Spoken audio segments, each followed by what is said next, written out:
from the heart of Dubai, where tomorrow is being built today, to the world. Welcome to the CTO Show with Mehmet. Here, we redefine technology and reimagine possibilities.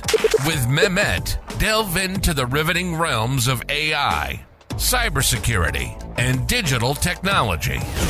Experience the thrilling highs and lows of startups. Immerse yourself in the spirit of entrepreneurship and witness the future of business innovation being written in real time.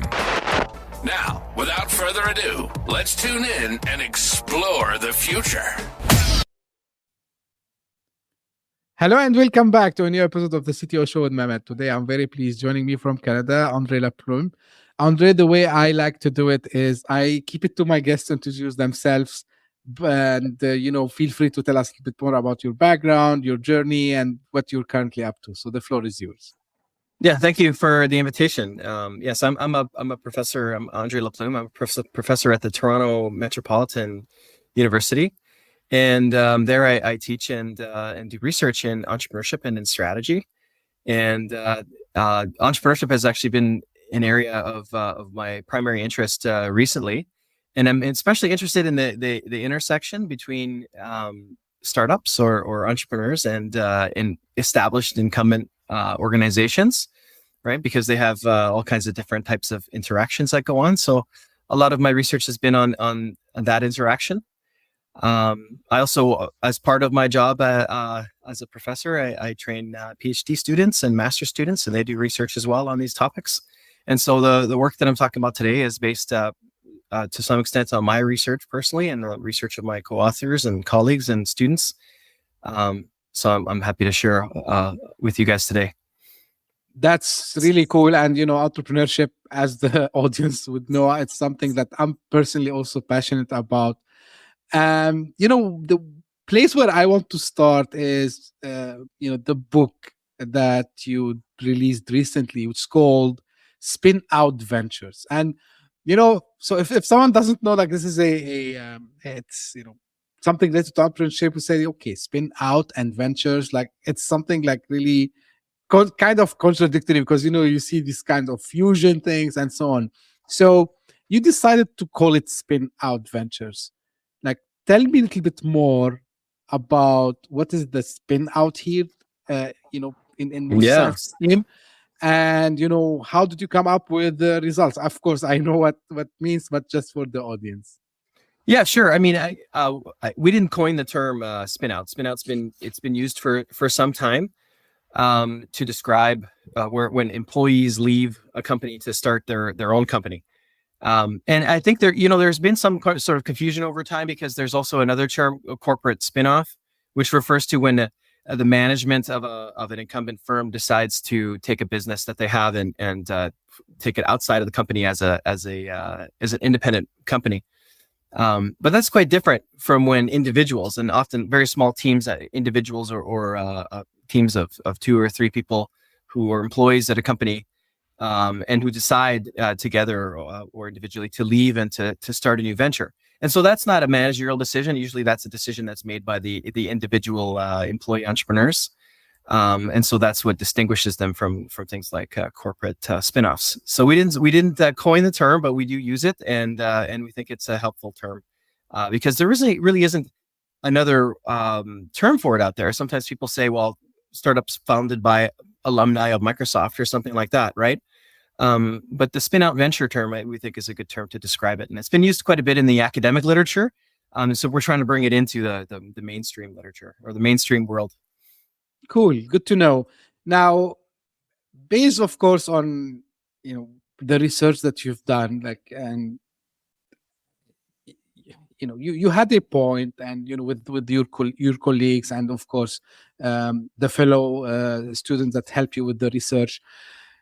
So you busted a myth, which is, known as, like, usually startups start in garages, right? So everyone, when you tell startup, oh yeah, they started in the garage, like they remember Apple, they remember like a couple of other startups over there. But you say that the majority of startup companies actually, they started within, inside established organizations. So why do you think, this is the case? And, what are like some of the household names that began as spinouts? So just to give example. I mean, you mentioned Apple, so that's one of the examples that we use because in a way that people think of them as the garage entrepreneurship example, but it's actually not a very good example of that. Because if you look at the story a little more carefully, you see that Steve Wozniak was working at Hewlett Packard at the time, and he was working in all kinds of different roles, but he was also having access to the different components needed to build the first PC there. And so he had a prototype built largely from the things that he learned from his work. And he tried to pitch it several times to the management of HP before eventually leaving to found Apple with Steve Jobs. And so it's really an example of a spin-out venture because there wasn't really much going on in that garage. Actually, a lot of the prototyping work and all the work related to building the first PCs were done while at Hewlett Packard, right? So I think it's a misnomer or kind of like a misconception that most of the work happens in a garage. Because in reality, a lot of the different types of businesses, especially tech businesses that we want to launch today, as entrepreneurs, there's a lot to learn, right? And often it makes sense to learn it somewhere first, and then to take those ideas and to create new ventures from them.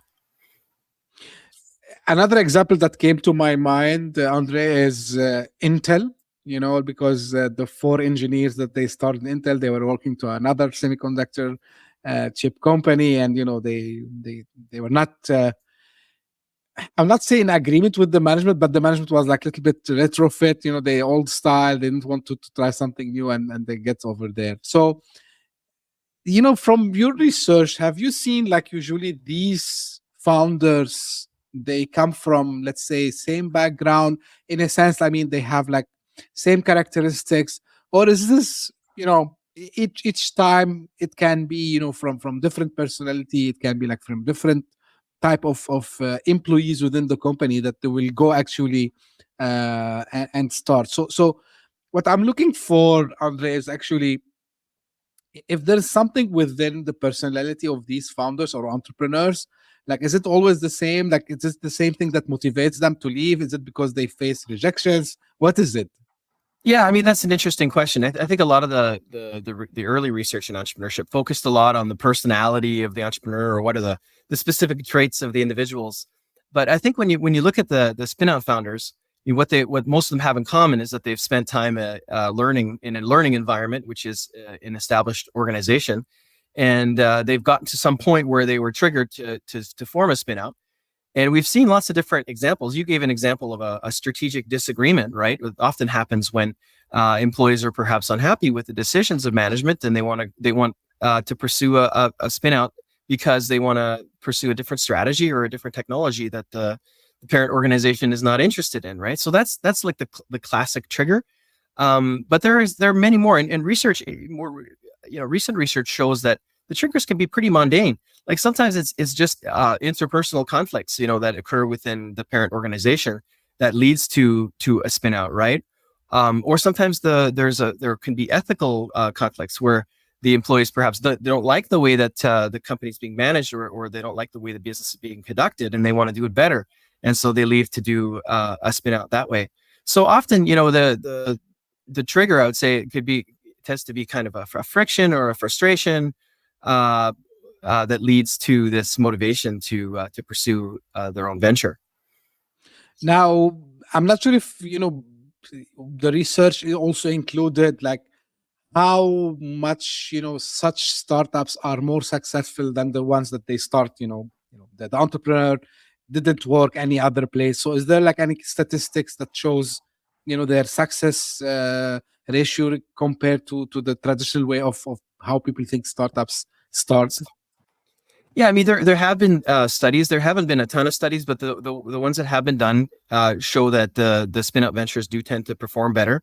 They tend to survive longer, and they tend to perform better in terms of growth. And one of the reasons for that is that often spin-outs will start with some degree of scale, right? Because instead of being a single entrepreneur or maybe a duo starting something from scratch, often it's a team of people who have been working on something for some time and who are taking it out of the company. And so often a spinout will start with a larger team. And Zoom, for example, is a spinout from Cisco's WebEx division. Eric Wan, the founder of Zoom, was able to attract about 40 engineers from Cisco to join Zoom. So you can see that Zoom would be able to scale a lot faster that way by being able to bring those resources over rather than having to attract all those people completely independently, right? So there are these kinds of advantages that spinouts have that allow them to perform better. But other than scale, though, I mean, one of the key things is the inheritance of knowledge. I'm not necessarily talking about the proprietary knowledge of the parent organization. Sometimes it's just ideas that have been developed while working at a previous employer, and previous, companies can't often exploit all the ideas that they create. They often generate all kinds of ideas that ultimately they have to leave on the table, or they just decide that, this may be a great idea, but it's just a better idea for somebody else and not for us. And maybe it doesn't meet our internal margin threshold, right? So it can be rejected by an organization, but could be a great idea still for a startup. And so that's often how it happens. The founders of the startup when they're still employees, they find out about these new ideas and they see how they're validated and how there's already customers interested in them. And that's what helps them to put together their business plan to leave and to start their own venture. Got it. Now, one thing that usually, we see it a lot and we hear it a lot and we read about it a lot is when such event happens. So the former employers start to get a little bit angry, frustrated. Sometimes, there are like some lawsuits over there and here, and oh, you stole this idea from us, and then all the things. So how do you think this is this, you think it's in the first place, do they really have the right, if they have been presented the ideas and rejected, do you think they have the right to challenge their former employees? And in how do you think the founders or the entrepreneurs should handle such situations? Yeah, it's interesting that what we see in the research is that the spinouts that I guess get the most hostile reaction from the parent firms tend to be the ones that compete directly with the parent, and those that take significant resources from the parent firm, including things like proprietary information, and that can often lead to a lawsuit, or it can lead to a negotiation, right, which leads to some kind of licensing agreement or some kind of deal where that reduces competition. But those tend to be the ones that have the most hostility. You probably noticed that in a lot of jurisdictions now, the non-competes have been being banned. In Ontario here in Canada, they were banned recently, and in the United States, they were banned by the FTC at the federal level. Although it's being challenged in court, it's still a step forward. And so we're seeing many jurisdictions that recognize the importance of spin-out ventures, and they actually want to encourage them, right? And one way of doing that is by weakening some of these rules around things like non-competes. But there are other things like non-disclosure agreements and non-solicitation agreements or no poach agreements. And so I think spin-out founders always have to be careful to look at what they've actually signed, and to make sure that they're not putting themselves in a position to face litigation that they could lose, right? So it is, I think, something that they need to be cautious about, and I think that there's a lot of work that's been done to look at different ways that spin-out founders can try to reduce the hostility of their parent firms, right? And so that they can have actually more beneficial relationships with the parent firms. And what we see is a lot of vertical spin-outs that tend to use the parent firm as a supplier or as a customer. And so they're entering into business transactions, right? And exchanges. And that tends to really sort of improve the relationship between the spin-out and the parent organization. The other thing I want to say is I think we're seeing a trend overall, though, toward more parent firms or more incumbents are spin-out friendly, because they recognize that actually helps their reputation, because when they're friendly towards their spin-outs, that means that they're a good incubator of innovation. And then we've got a bunch of potential employees that want to go and work there, because everybody wants to go and work at a place where they can develop ideas into innovations, right? Yeah, absolutely. Now, you mentioned something, previously about, let's say the founder, or let's say the spin-out founders, they go out and they, probably they will be joined by a couple of engineers or maybe some, colleagues over there. Do you think usually this is a good idea, or maybe, they should go and try to hire a completely new team?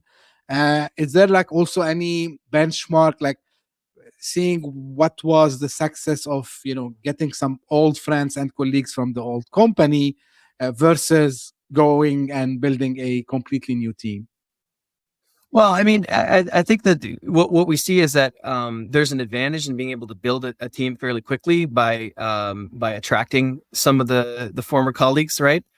But if the startup founders are effective at attracting people from outside or from other organizations, then that can be, if they can do it effectively and quickly, recruiting people from outside, then that can be just as effective.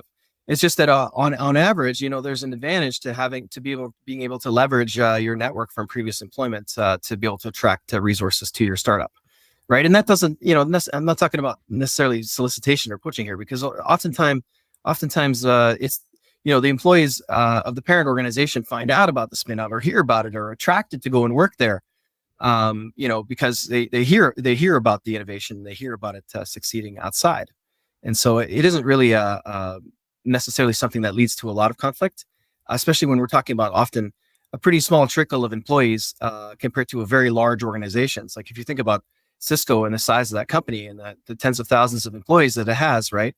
When we start talking about 40 people leaving to go to work at Zoom, it's actually a tiny little number when you think about it. And so it isn't necessarily something that's going to threaten the survival of Cisco in any way.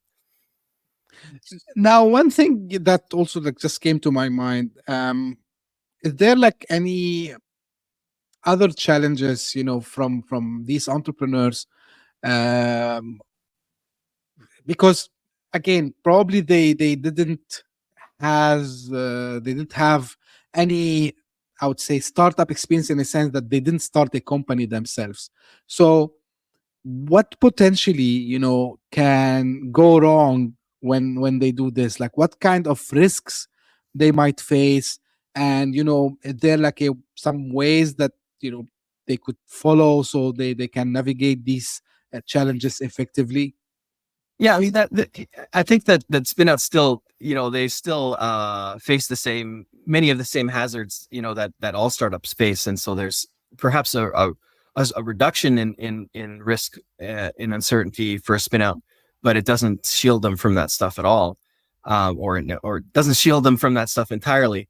But what we see is that the employees that have had experiences doing both the initiation of new ideas at the employee organization and also the execution. So, for example, someone who gets a chance to be a part of developing a new project or a new product or initiative for the parent company, and also who's had an experience in implementing it. So we call that sort of exploration and exploitation activities. And we find that the employees that have access to that kind of work, right? So where they're able to stretch themselves while they're still employees and better understand how new things are developed and also how they're implemented, those are the ones that tend to be the most successful. So actually the key knowledge often that they're bringing with them to the spinout isn't necessarily some specialized technical knowledge or very general business knowledge. What it is the knowledge around how to create how to create innovations and how to implement them. So they brought with them tons of experience, and they have noticed, watched, how in their parent company, those founders, how they did these things, and they succeeded. So when it comes to the process itself, like if I want to take a very healthy and not negatively spin out creation process, I mean, in a sense, like okay, it was a mutual, the founders, I mean the entrepreneurs, they said, hey, we're gonna go. So what typically happens? Like do they have to prepare anything? Is there like some agreements that they have to sign maybe with the old company, or like they just go out, they submit their resignation, and maybe after 2 weeks or 3 weeks they say, hey, we're now incorporated our new company and here we go? Like how usually this happens, the process? Yeah, I think there's a spectrum, right? In the most extreme cases, you have what are the stealthy spinouts who they resign and then they go and they sort of disappear for a year and work on their spinout without releasing any information to the public. And often they're doing that because they're waiting out their restrictive covenants, right? They may be waiting out their non-solicitation, or they might be waiting out their non-compete. There are other reasons, right? And so in those cases, usually there isn't any kind of negotiation or discussion that happens. The spinout just basically forms and they go into business, and then if the parent firm notices in a short enough period of time, they might try to do something about it. But usually, these restrictive covenants have a pretty short lifespan. On the other hand, there are spinouts that want to negotiate with the parent organization because they know that they need access to technology from the parent organization and need a license, and so they might do a licensing agreement on their way out. Or sometimes they know that they want to have the parent organization as a supplier or as a customer, and so those processes are quite a bit different, and they look a lot more like a negotiation as opposed to a stealthy spinout that's leaving and just kind of trying to do its thing without being noticed. Now, one thing, like, of course, some founders or entrepreneurs, they would need to go and raise funds. Do you see, Andre, that raising funds for spin out companies or ventures, do they have an advantage being employees in their old place, or is it like probably do they need to take different approaches when it comes to finding funds and getting some help? Can they go actually to their old firm and ask for capital? I mean, that happens. I mean, if the old firm is providing the capital, for the venture, you might actually think about it as a more like a corporate spinoff or something like that. But sometimes they'll do a small percentage. Like AstraZeneca, for example, encourages some of its innovations to spin out, but they'll restrict their percentage to only 20% equity. And so the spinout still remains a very independent company and isn't in any way stifled in its direction by that 20% investment. But I think the vast majority of the spinouts don't seek investment from their parent organizations. Although often what they end up getting funding from previous contacts within the organization. So we see a lot of examples. Electronic Arts, for example, was able to attract some of its early investors from Apple, which is where Electronic Arts' founder was working, right? So there are lots of examples where the previous employers who know the skills and abilities of the spinout founders, they'll tend to become angel investors in the new venture. And in the most extreme examples, what we see in some firms like Microsoft and Palantir and companies that have a fairly large network actually of alumni and a lot of spinouts, is that they tend to tap into each other for funding. And so what you see is people who used to work for Cisco and were doing their own thing and were now funding other former Cisco employees in their ventures. And so there's a sort of alumni network that forms around the companies that are quite spinout friendly. In terms of VCs and others, they're quite interested actually in funding spinouts because they perceive that the spinouts have access to special knowledge, right, that they're taking with them from their parent organizations. And so if they're coming from especially if they're coming from successful tech companies or successful incumbent organizations, they tend to be quite attractive. I think the only case where it might be less so is if the parent organization is known to be particularly litigious or hostile towards spinouts, in which case it might scare off some of the more skittish VC, right? But another remedy for that potentially is to make sure that the spinout is differentiating itself well enough from the parent organization's businesses. Yeah, one question also, I'm not sure if there are any numbers or any statistics regarding this. What is the possibility that after the spin out happens, that parent company, they go back and they acquire the spin out venture? Yeah, I mean, it does happen. And one of the reasons it happens readily is because often there's still a connection between the networks of the spin-out founders and the parent organization. And there's also this idea that, spin-outs often inherit a lot of different routines or ways of doing business, or even language in the way that they talk about different things, right? And so it really smooths the process of discussion for acquisition. And it also smooths the integration process if the parent organization decides to buy out the spin-out later on. And so we do see that quite a bit. And I think the parent organizations that understand that spin-outs can be strategic for them, they know that they might be able to acquire these spinouts later on, and they have special knowledge about the value of the innovations of those spinouts because a lot of them originated within the parent organization, right? And so what they like to have sometimes is a large number of spinouts that are kind of like, to think about them almost like as R&D footholds that are out there for the parent organization that they can tap into to learn from them or to do an acquisition later on. And so they often view it as a more kind of low cost approach to doing innovation. So rather than doing all of that internally and having all that investment having to come from internal, it happens more externally within for spinouts, and then they can still benefit from that later on. And do you think, Andre, just, again, these questions are popping up in my head as we speak. Do you think like this makes more sense for a public company more than a private company? Because when they are public, they are public companies. So they more or less, they need to share, I mean, of course, not the secrets of the R&Ds and what they are working on specifically, but I mean, their initiatives. So probably if they spin out, if a couple of people, they go and spin out, so they are working, they are a completely separate entity, not related to the main business. So maybe it's a good way for them to encourage maybe spin outs versus maybe a private company. Still, maybe they are like, I don't know, 7-8 years old, and still, they don't have all the eyes on them. So is there something relatable here? I'm not sure if I made sense here.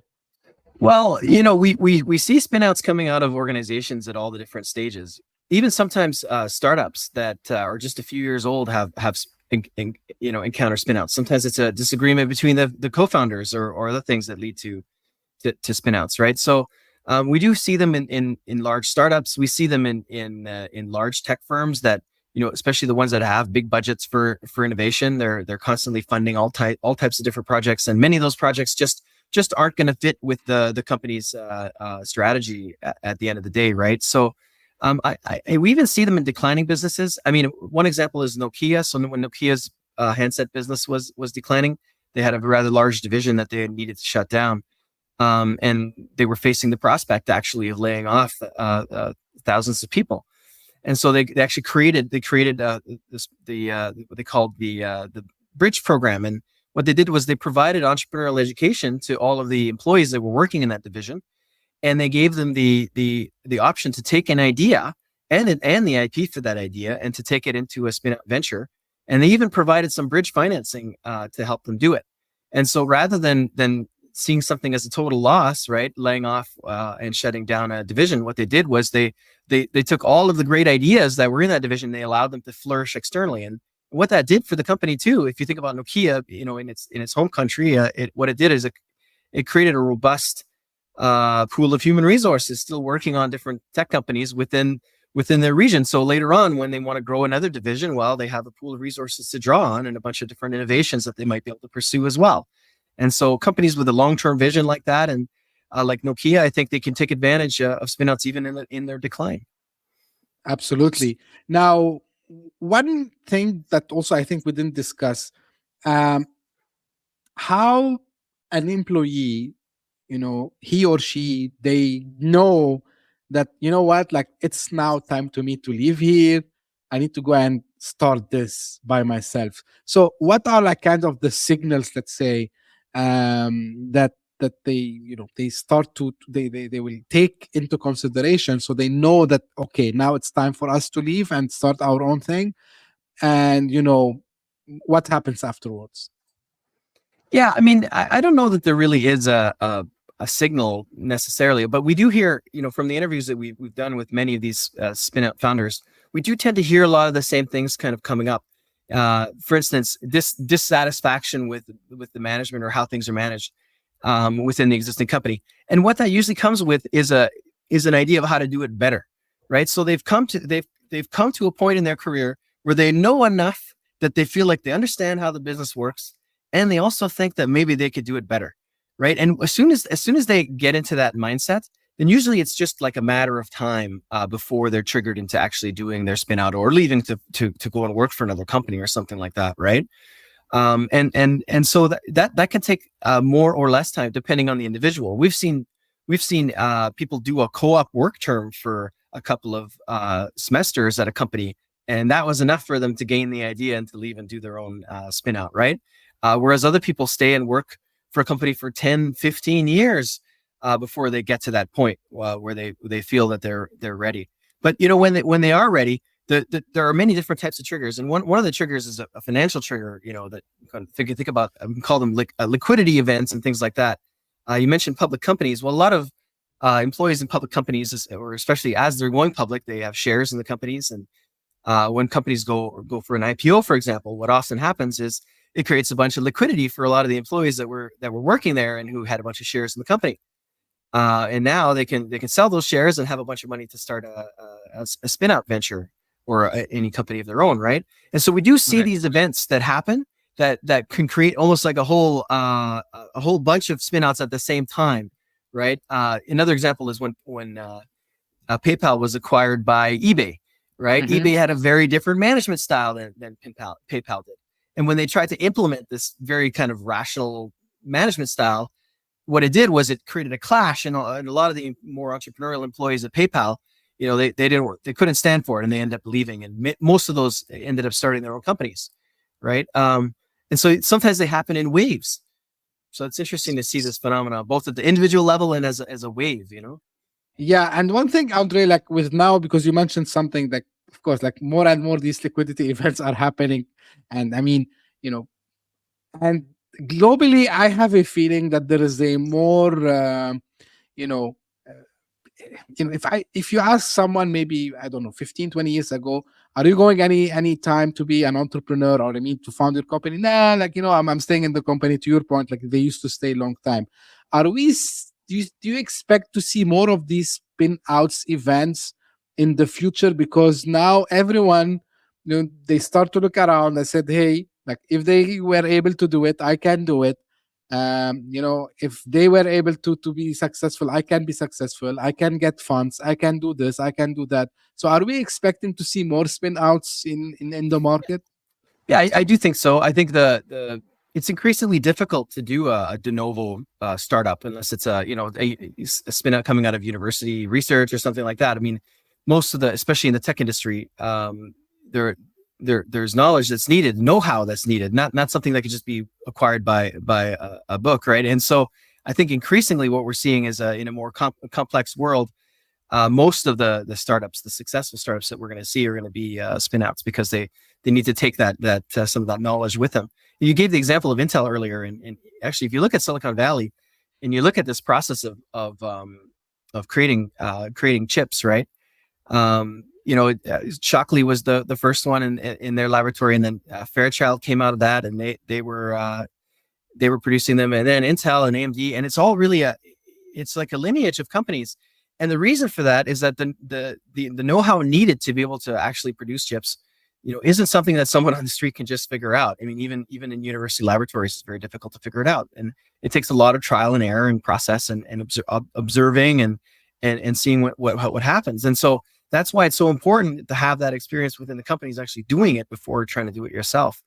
And so I think that technology, the way that it's developing, I think we're in an increasingly complex world, and we're going to see a greater and greater percentage, I think, of companies which are startups, which are spin-outs instead of being de novo. Got you. So, Andre, as we are almost coming to an end, I ask this question for anyone whose specialization is in entrepreneurship. So, if you want to leave us with your final advice for fellow entrepreneurs, what would it be?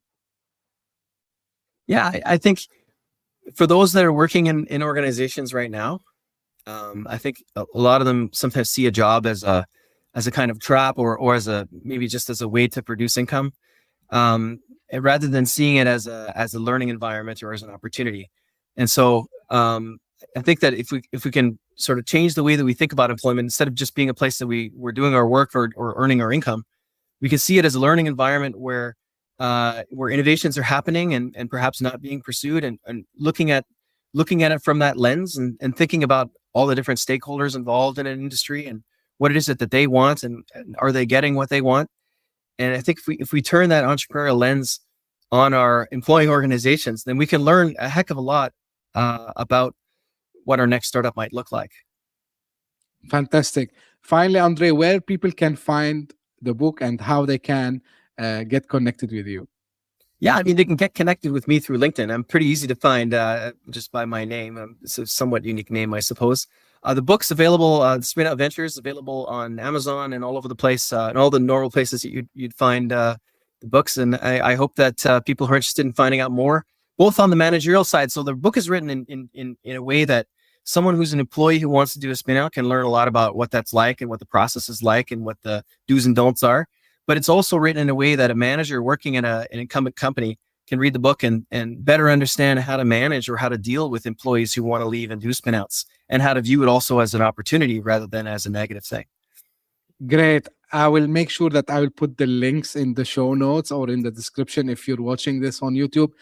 Andre, really, I enjoyed the discussion with you. And, the reason, I liked especially your last piece of advice about spending the time in organizations. So to learn how you can do operations, how you do sales, how you do marketing, how you do the whole thing, and then go out and, follow your passion, as they say. And, all the insight that you gave us today. And I think, the myth is busted, I would say. Majority of the time, companies are spin outs. So thank you very much for sharing, these valuable information with us today. I really appreciate it. And this is how usually I end my episode. This is for the audience. If you just discovered this podcast by chance, thank you for passing by. If you like this episode, please do give us a thumb up and subscribe. We are available on all podcasting platforms. And of course, if you are one of the people who keeps listening to us and sending me your feedbacks and questions and clarifications, keep doing so. I read all your suggestions and all your feedback. So please do keep doing that. Thank you very much for tuning in, and we will be again very soon. Thank you. Bye-bye. Hit that subscribe button. Share the show with your tech-savvy friends and fellow entrepreneurs. And leave us a review on your favorite podcast app. Your support means the world to us.